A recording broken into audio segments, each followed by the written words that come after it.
हाँ तो बच्चों, आज का टॉपिक स्टार्ट करते हैं। सेकंड चैप्टर चल रहा था आपका, और सेकंड चैप्टर में कल आपको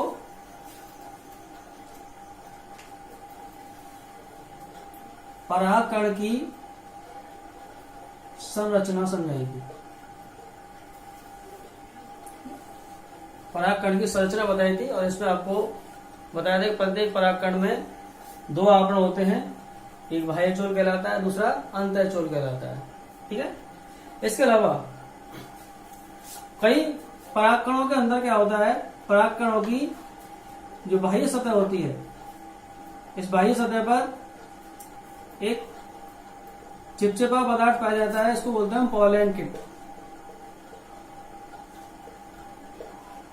पॉलन किट परागकण की जो बाह्य सतह होती है उन पर क्या पाया जाता है, एक चिपचिपा पदार्थ पाया जाता है जिसे हम बोलते हैं पॉलन किट। ये पॉलन किट परागकण को विशेष रंग प्रदान करता है, विशेष प्रकार की गंध प्रदान करता है, परागकण को चिपचिपापन प्रदान करता है।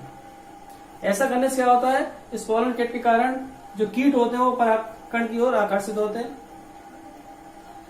साथ ही साथ ये पॉलन किट कीटों की सतह पर परागकणों को चिपकने में मदद करता है, जिससे परागण में आसानी हो जाती है। ठीक है ना। तो ये पॉलन किट जो विकसित होता है, ये टेपिटम के द्वारा ही विकसित होता है। जैसा कि आपको मैंने पहले बताया था कि परागकण जो लघु बीजाणु धानी होती है, उसकी जो भित्ति होती है उसमें 4 परतें होती हैं। सबसे अंदर वाली जो परत होती है उसको बोलते हैं टेपिटम। तो टेपिटम की कोशिकाओं द्वारा ही किन्हीं पादपों में ये पॉलन किट का विकास होता है।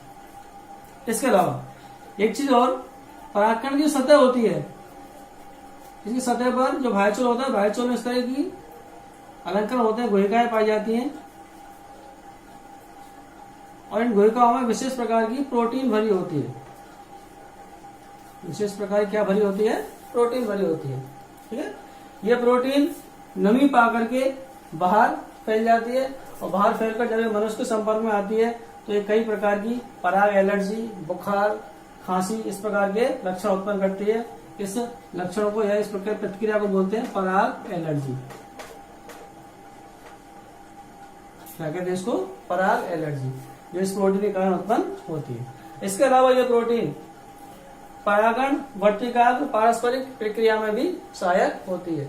यानी जब परागण होगा इस परागकण का, यानी ये परागकण परागकोश से वर्तिकाग्र पर जाएगा, तो अपनी जाति की वर्तिकाग्र पर पहुंचने पर ही इसका अंकुरण होगा, और इसकी पहचान कौन कराएगा, ये प्रोटीन इस पहचान में मदद करती है। ठीक है।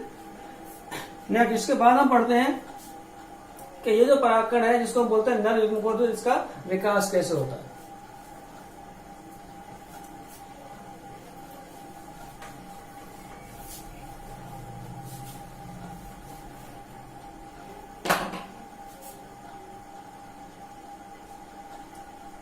नर युग्मकोद्भूत का विकास।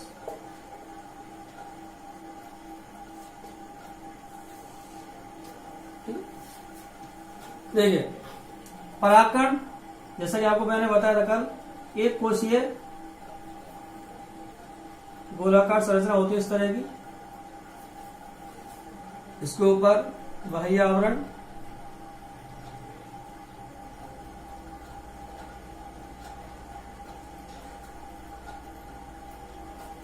इसको बोलते हैं बाह्य चोल,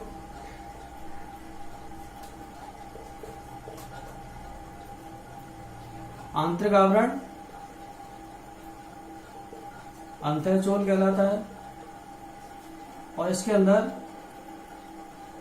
एक केंद्रक कोशिका द्रव्य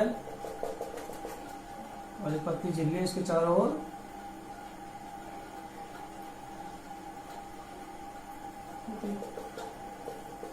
इसका कोशिका द्रव्य होता है। परागकण पर है, आपको मैं बताया था बाह्य चोल में छोटे छोटे छिद्र होते हैं, 1 या 3 की संख्या में, जिनको हम जनन छिद्र बोलते हैं। तो ये संरचना आपको पहले बता चुके हैं।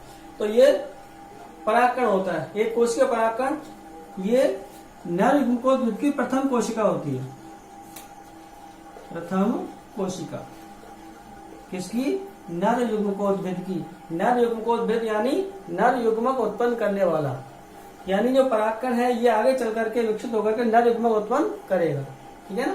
तो नर युग्मक उत्पन्न कब करेगा? जब ये परागकण अंकुरित अवस्था में होगा। ठीक है ना। आगे चल के बताएंगे इसको। अंकुरित जो परागकण होता है उसको बोलते हैं नर युग्मकोद्भिद, क्योंकि उसमें नर युग्मक होते हैं। तो वो अंकुरित परागकण किससे बनेगा? इस परागकण से बनेगा जो एक कोशिकी है, इसलिए इसको क्या बोलते हैं? परागकण की जो प्रथम कोशिका है इसको नर युग्मकोद्भिद की प्रथम कोशिका कहते हैं, जो एक कोश की अवस्था होती है। अब क्या होता है, धीरे धीरे परागकण जो होते हैं वो चतुष्क अवस्था में होते हैं, जो हमने पहले पढ़ा। और जो चतुष्क में क्यों होते हैं? क्योंकि कैलोज की परत उनको बांधे रहती है, और कैलोज की परत जब घुल जाती है तो परागकण पृथक पृथक हो जाते हैं, लघु बीजाणु पृथक पृथक हो जाते हैं, परागकण कहलाते हैं। जैसे परागकण पृथक होते हैं, चतुष्क से पृथक होते हैं, आकार में बड़े हो जाते हैं, कोशिका द्रव्य की मात्रा बढ़ जाती है, सभी कोशिका इनमें होते ही है। अब जब परागकण आकार बड़ा हो जाता है तो अब इस अवस्था में क्या होता है, इस परागकण के अंदर जो कोशिका द्रव्य है या इसकी जो अंदर कोशिका है उसके अंदर समसूत्री विभाजन होता है।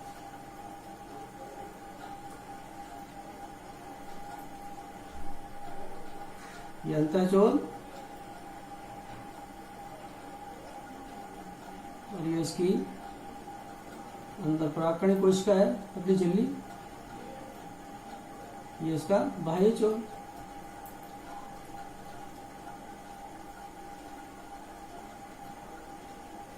अब क्या होता है, इसमें समसूत्री विभाजन होगा। समसूत्री विभाजन से और क्या होता है, एक तो बड़े आकार की, बीच में क्या होता है, नीचे की ओर इसमें वृत्ति बन जाती है। ठीक है ना। और केंद्रक समान दो पार्टों में विभाजित हो जाता है, एक तो ये बन गया और एक ये बन गया। विभाजित होने से दो कोशिकाएं बन जाती हैं। बड़ी कोशिका ये तो कहलाती है कायिक कोशिका, और जो छोटे आकार की कोशिका होती है उसको बोलते हैं हम जनन कोशिका। छोटे आकार की कोशिका क्या कहलाती है? जनन कोशिका कहलाती है। तो इस प्रकार से ये परागकण जो होता है ये दो कोशिकाओं में बढ़ जाता है समसूत्री विभाजन द्वारा, और ये अवस्था क्या कहलाती है? इसकी द्विकोशिकीय अवस्था कहलाती है। द्विकोशिकीय अवस्था कहलाती है। ठीक है। यहां तक का ये जो विकास होता है ये परागण से पहले ही हो जाता है। परागण यानी परागकणों का वर्तिकाग्र तक पहुंचने की क्रिया परागण कहलाती है। तो जब परागकण वर्तिकाग्र तक जाएगा तो उससे पहले तक यह द्विकोश की अवस्था में परिवर्तित हो जाता है। अब द्विकोश की अवस्था में जब वर्तिकाग्र पर पहुंच जाएगा तब इसमें आगे का परिवर्तन प्रारंभ होंगे। ठीक है। अब होता क्या है, आगे चल करके ये जो कायिक कोशिका है ये आकार में बड़ी होती है, कोशिका द्रव्य की मात्रा भी इसमें ज्यादा होती है। इसका केंद्रक पहले तो गोलाकार होता है, लेकिन बाद में कैसा हो जाता है, ये अनियमित आकार का हो जाता है। इस तरह का अलग से डायग्राम बना देते हैं इसका।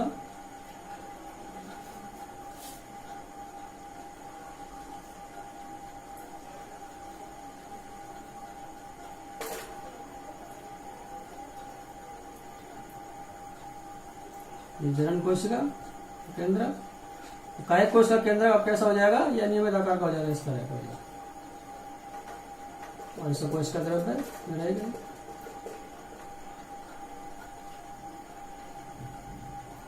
इसके चारों ओर अंतःचोल और बाह्य चोल रहेगा। ठीक है। तो जो केंद्र था इसका कायिक कोशिका का केंद्र ये गोलाकार था, बाद में कैसा हो जाता है, अनियमित आकार का हो जाता है। कोशिका द्रव्य की मात्रा इसमें अधिक होती है। डीएनए की मात्रा दोनों केंद्रकों में बराबर होती है, लेकिन आरएनए की मात्रा में थोड़ा सा इनमें अंतर होता है। आरएनए की मात्रा, क्योंकि यहाँ कोशिका द्रव्य ज्यादा है इसलिए कायिक कोशिका में आरएनए की मात्रा ज्यादा होती है, जबकि जनन कोशिका में आरएनए की मात्रा कंपैरेटिवली कायिक कोशिका से कम होती है। जबकि डीएनए की मात्रा दोनों में बराबर होती है, क्योंकि केंद्र का वजन समान रूप से हुआ होता है।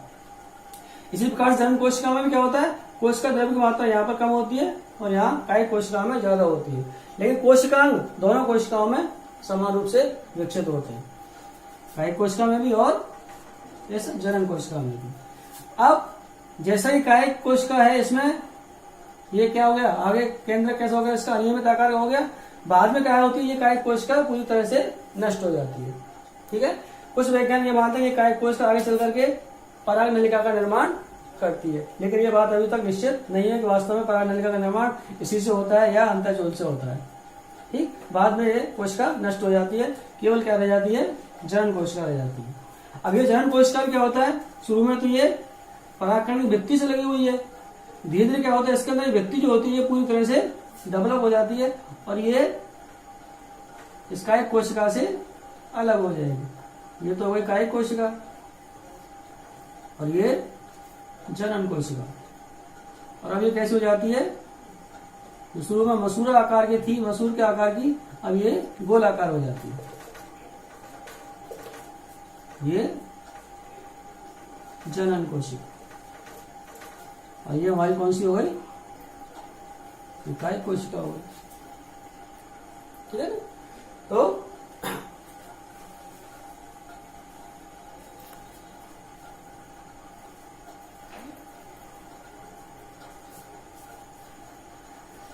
ये जनन कोशिका हुई और ये आपकी कायिक कोशिका हुई। ठीक है, दोबारा से पूरा सेटअप देख लो। परागकण की प्रथम कोशिका एक कोश की अवस्था है। इस अवस्था में क्या होता है, इस परागकण में समसूत्री विभाजन होता है, केंद्रक दो समान भागों में बढ़ जाता है। कोशिका द्रव्य असमान भागों में बढ़ता है, जिससे एक बड़ी और एक छोटी कोशिका बनती है। बड़ी कोशिका को बोलते हैं कायिक कोशिका और जो छोटी कोशिका होती है वो जनन कोशिका कहलाती है। कायिक कोशिका आकार में बड़ी होती है, ठीक है, इसमें कोशिका द्रव्य की मात्रा भी ज्यादा होती है। धीरे धीरे क्या होता है, सब कोशिका द्रव्य समाप्त हो जाता है, इसमें रिक्तिका की मात्रा बढ़ जाती है और इसका केंद्र होता है जो पहले गोलाकार था, धीरे धीरे ये अनियमित आकार का हो जाता है। अंत में चलकर ये कायिक कोशिका नष्ट हो जाती है। संभवतः यह माना जाता है कि कायिक कोशिका पराग नलिका का निर्माण करती है, लेकिन ये निश्चित नहीं है। दूसरी कोशिका बनती है जनन कोशिका, जो आकार में छोटी होती है। ठीक है, इसका केंद्रक भी छोटा होता है। अब ये जो जनन कोशिका है, प्रारंभ में तो क्या होती है, भित्ति से लगी होती है और मसूर के आकार की होती है, मसूर आकार होती है। बाद में भित्ति से अलग होकर के इसके चारों ओर भित्ति बन जाती है और ये गोलाकार हो जाती है। ये जनन कोशिका आगे चल करके नर युग्मक का निर्माण करती है। कायिक कोशिका में कोशिका द्रव्य की मात्रा अधिक होती है, जबकि जनन कोशिका में कोशिका द्रव्य की मात्रा कम होती है। कायिक कोशिका के केंद्रक और जनन कोशिका के केंद्रक दोनों में डीएनए की मात्रा समान होती है, लेकिन आरएनए की मात्रा दोनों में भिन्न होती है। कायिक कोशिका में कोई कोशिका द्रव्य ज्यादा है, इसलिए यहाँ पर आरएनए की मात्रा अधिक होती है। मैं लिख देता हूं आरएनए अधिक, यहाँ पर आरएनए कम होता है। ठीक है, जबकि डीएनए की मात्रा दोनों में बराबर होती है।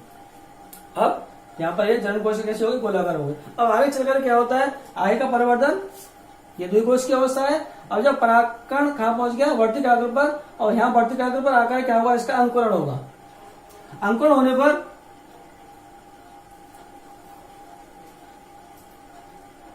इसका बाह्यचूल होता है। बाह्यचूल में क्या है, जनन छिद्र। जनन छिद्रों में होकर के एक पराग नलिका बाहर निकलती है, ये पराग नलिका। जिसका अंतःचूल होता है वो नलिका के रूप में बाहर आ जाता है। ठीक है, कायिक कोशिका नष्ट हो जाती है। ठीक है, थोड़ा केंद्र इसका बचा रहेगा, तो अग्र भाग में आकर के यहाँ पर पहुंच जाएगा। पीछे पीछे क्या होती है इसकी, ये जनन कोशिका है।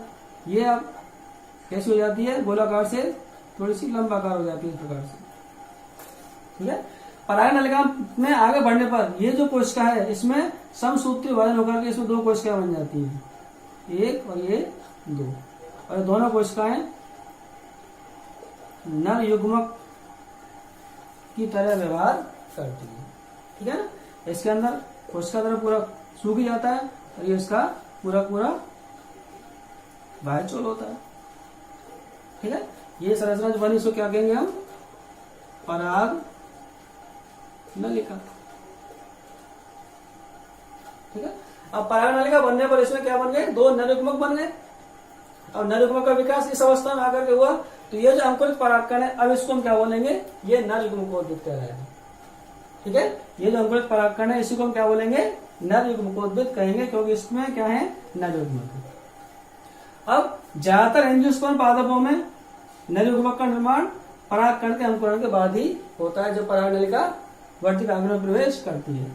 कुछ पादप जैसे कोल्फा है, इन पादपों में क्या होता है, नरयुग्मक का निर्माण अंकुरण से पहले ही, ये द्विकोश की अवस्था होती है, इसी अवस्था में जनन कोश का विभाजित होकर के 2 नरयुग्मक बना लेती है। ठीक है, वरना कोल्फा के अलावा अन्य जो ज्यादातर जो एंजियोस्पर्म पादप है तो सभी में नरयुग्मक का निर्माण अंकुरण के पश्चात ही होता है। तो ये जो अंकुरित परागकण है इसको हम क्या बोलते हैं, नरयुग्मक बोलते हैं। तो ये नरयुग्मक का विकास इस अवस्था में ज्यादा पूर्ण हो जाता है। ठीक है, इसको ड्रॉ आउट करो फटाफट।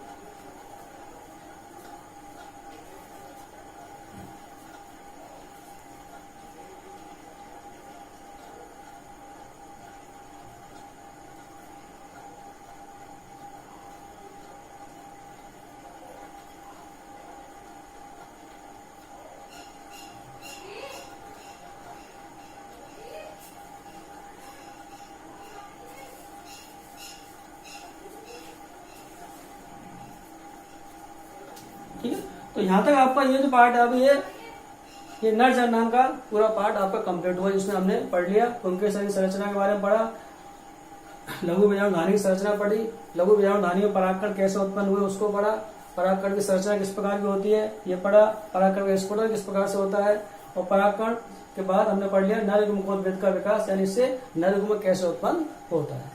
ठीक, अब हम नेक्स्ट पढ़ेंगे मादा युग्मक के बारे में। ठीक है, यानी मादा जननांग स्टार्ट होंगे। अब मादा जननांग कौन से जननांग, तो जननांग हम पढ़ेंगे अंडक, अंडक में कौन कौन से पार्ट होते हैं।